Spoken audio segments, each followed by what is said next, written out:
오사카의 한국식 숯불구이 식당. 이곳에 화목해 보이는 한 일본인 가족이 방문했는데요. 어머니가 고기를 굽는 게 보통인 일본 가정과 다르게 이 일본 아버지는 직접 고기를 구워줍니다.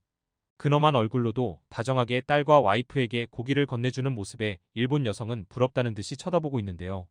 이 단란한 가정의 모습을 지켜보던 어떤 여성은 앞에서 휴대폰만 하며 자기가 주는 고기를 받아먹기만 하는 남친을 보고 한숨을 쉽니다. 저 여자와 달리 왜 나는 이런 형편없는 남자를 만난 걸까 생각하죠. 그러나 그녀는 알고 있을까요? 다정해 보이는 이 아버지가 예전에는 아주 보수적인 꼰대였다는 것을 말입니다. 그를 바꾼 건 한국에서의 장기 출장. 과연 그에게 한국에서 어떤 일이 있었는지 자세히 알아보도록 하겠습니다.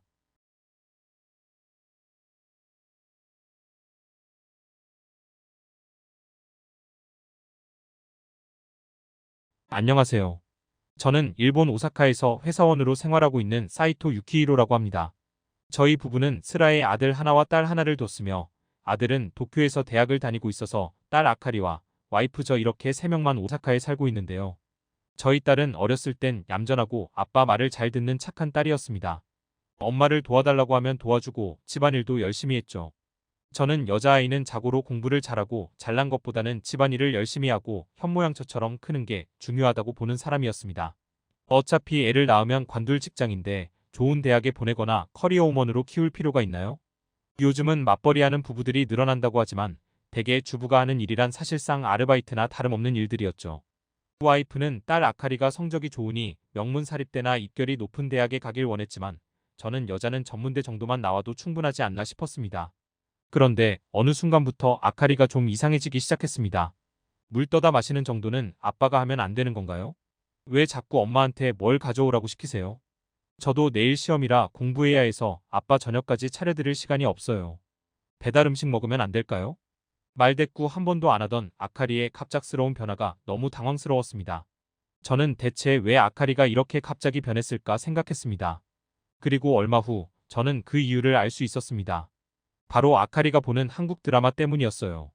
주말 잔업을 끝내고 들어온 날 저는 우연히 TV를 보며 대화를 나누고 있는 아카리와 와이프의 대화를 들었습니다. 한국 남자들은 일본 남자들하고 다르게 다정한 것 같아.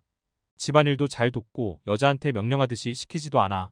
아카리는 TV를 보면서 한국 남자 배우의 연기에 푹 빠져 있었습니다. 그 모습을 보니 머리가 지끈지끈 아파지기 시작했습니다. 나름 나이에 비해 분별력 있고 조숙하다고 믿었던 딸이 드라마에서 보여주는 비현실적인 모습을 곧이곧대로 믿다니. 저는 안 그래도 한국을 그다지 좋아하는 편이 아니었습니다. TV를 보면 뉴스나 시사 프로그램에서는 한국 사람들이 일본을 욕한다는 소식이 자주 들려왔거든요. 미디어에서는 한국 사람들은 스포츠를 하든 새로운 산업에 뛰어들든 항상 일본과 비교하고 앞서 나가고자 하는 라이벌 의식이 강하다고 말했습니다. 그래서 딸이 한국 드라마를 본다고 했을 때도 썩 내키지는 않았지만 반일 정서가 있는 드라마도 아니고 로맨스물을 본다고 하니 그 정도는 괜찮겠지 싶었습니다. 그런데 그 로맨스물이 딸에게 엉뚱한 환상을 심어줘 버렸죠. 저는 저녁 식사 시간에 한국 드라마를 보는 걸 자제하라고 했습니다.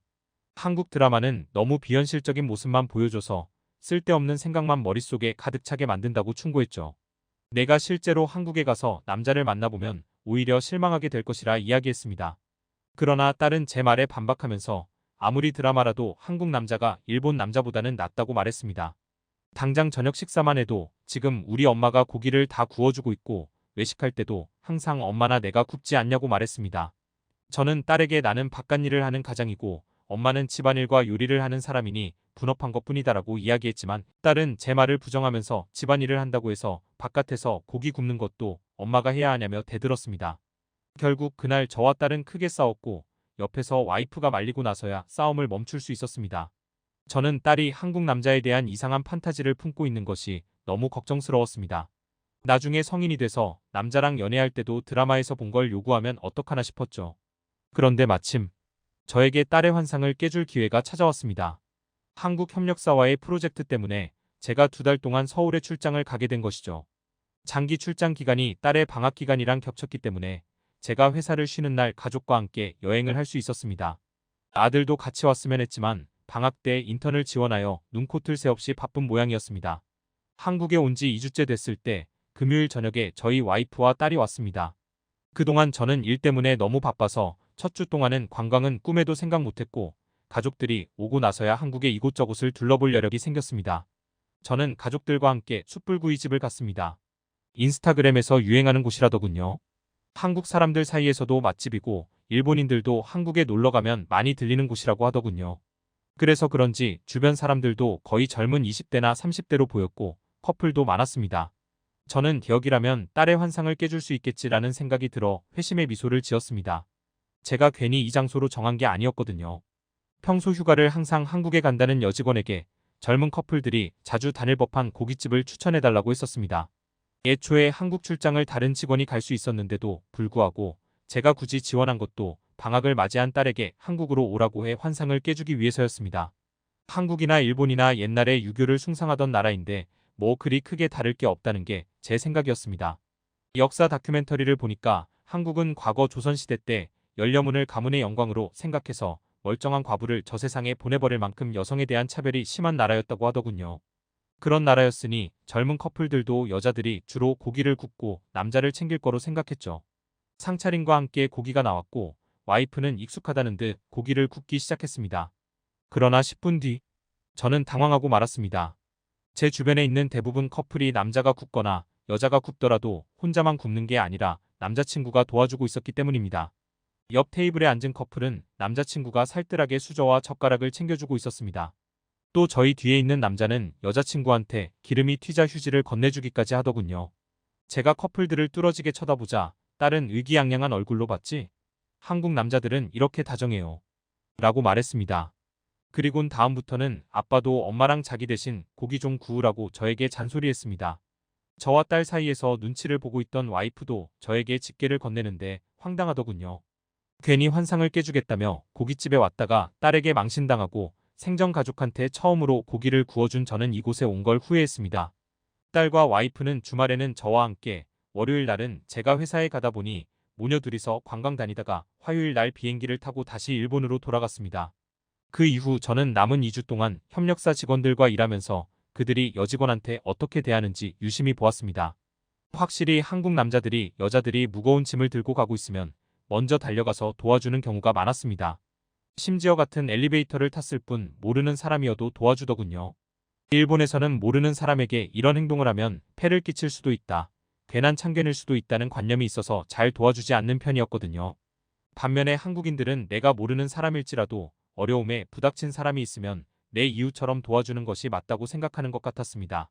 여성들을 도와주는 것도 그런 마음의 연장선으로 단순히 여성이기 때문에 도와준다기보다는 나보다 힘이 약한 사람을 배려하고 같이 일하는 사람을 좀 더 생각해주는 고운 마음씨 때문인 듯했습니다. 실제로도 장기 출장 온 저를 많이 도와주고 있는 협력사 직원 오연중 과장은 여직원들뿐만 아니라 남직원에게도 항상 예의가 발랐습니다. 일본에 있을 땐 도시락을 싸오거나 구내식당에서 먹는 경우가 일반적이었지만 한국에서는 함께 나가서 먹는 경우가 많아 저도 자연스럽게 그 자리에 끼게 되었는데요. 오연중 과장은 항상 먼저 자기가 숟가락과 젓가락을 놓았으며 심지어 부하 직원에게도 식기를 놓아줘 저를 놀래켰습니다. 또한 그는 상하를 가리지 않고 감사합니다라는 말을 달고 살곤 했죠. 저는 그 모습을 보면서 일본에서 본 회사원들과의 모습과는 무척 다르다는 인상을 받았습니다. 일본은 전 세계에 예의가 바른 나라로 알려졌지만 이는 복종하는 문화에서 비롯된 것이었습니다. 조직 문화가 수직적이기 때문에 부하 직원이 상사를 받들어야 한다는 마인드가 무척 강한 편이죠. 제가 신입사원 때는 상사가 먼저 물을 따라주거나 식기를 준비해준다는 건 상상도 못할 일이었습니다. 일본 같은 경우에는 신입사원이 이런 대접을 받기는커녕 모든 자빌이 신입사원에게 몰빵이었습니다. 회사에서 벚꽃 구경을 간다 치면 신입사원은 최대한 좋은 자리를 잡기 위해 유원지가 오픈하기 전 새벽부터 미리 도착해 돗자리를 깔고 자리를 맡고 있어야 합니다. 또한 늦게 오는 선배들 또한 챙겨야 해서 대부분 가장 오래 남아 있어야 했죠. 만약 이렇게 하지 않으면 상사한테 꾸짖음을 당하거나 찍혀서 미움을 받을 수도 있었습니다. 대부분 회사가 그렇듯 한국도 수직적인 문화가 아예 없진 않을 것이고 엄격한 상사도 있겠지만 적어도 일본보다는 훨씬 덜 경직되어 있다는 것이 느껴졌습니다. 제가 오 과장에게 왜 이렇게 부하 직원이 해야 할 자비를 당신이 하냐고 물어보니 그는 이렇게 답했습니다. 고생하는 데는 직급이 없잖아요. 모두 다 노력해주고 있는데 서로 배려해주면 좋죠. 현준 씨의 말을 듣고 저는 크게 감탄하며 깨달음을 얻었습니다. 그의 말대로 고생하는 건 직급을 가리지 않았습니다. 열심히 하는 사람은 어떤 자리에 있든지 항상 최선을 다했죠. 같이 고생하는데 서로 배려해주면 특히 윗사람이 아랫사람을 배려해주면 더 보기 좋다는 걸 현준 씨를 통해 알았습니다. 저는 그의 말과 행동을 곱씹으면서 저의 행동에 대해 돌아보게 되었습니다. 보수적인 성향의 전형적인 일본 남자인 저는 항상 회사에서 차빌은 부하 직원의 몫이고 집에서 집안일은 여자의 몫이라고 여겨왔습니다.